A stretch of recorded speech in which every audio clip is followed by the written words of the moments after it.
HCL Technologies Q2 standalone. Q2 standalone for HCL Technologies, they operate via multiple subsidiaries.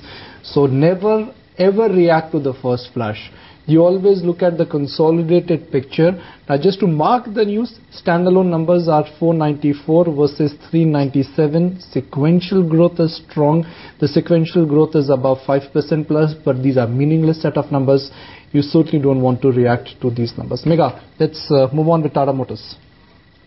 Okay, Megha is not there. She's gone, but Yatin is mic'd up. Yatin is also not there.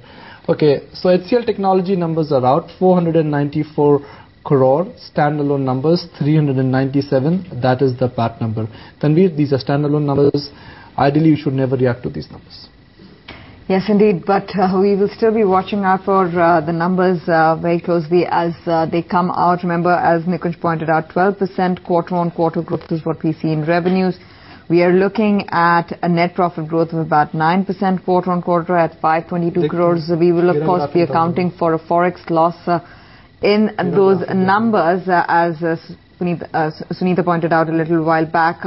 There's going to be a cross-currency impact of almost 200 basis points coming in at the EBITDA level, and that's going to impact the bottom line as well. So keep an eye out there. You're going to be looking at EBIT margin seeing some traction at 15%. So these are some of the key numbers to essentially look at. Q3 PAT in dollar terms, and that's about $111 million. What we're looking at, we'll get you the converted figures as well.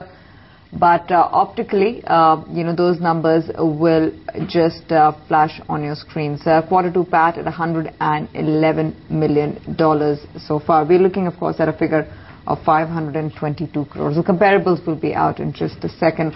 On the revenue front, we're looking at about $1,025 million coming in dollar revenues, which is a growth of about 2.3%. The revenue figure is not out as of now on a consolidated basis. The only figure that we have is the consolidated PAT figure for Q2. Yeah, and in the light of what Infosys has guided, I think these numbers are important. Having said that, I think by the end of the day today, when TCS numbers are out, we will really get the clear picture for IT. Okay, so consolidated net sales has come in at 5,345 crores, which is higher than what we were expecting at 5,232 crores. So you are looking at a better than expected performance on the top line.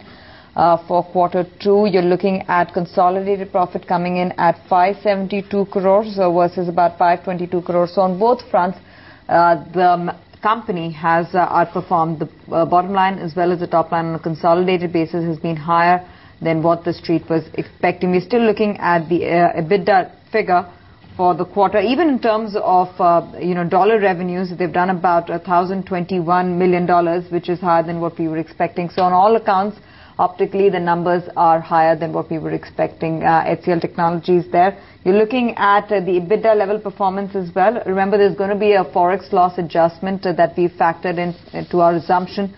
So we're going to be looking at whether or not they have indeed adjusted for a forex loss this quarter around. But the EBITDA margins for the quarter are likely to see some traction as they have managed to control costs and manage the currency movement well. The depreciation coming in for the rupee, of course, will play up.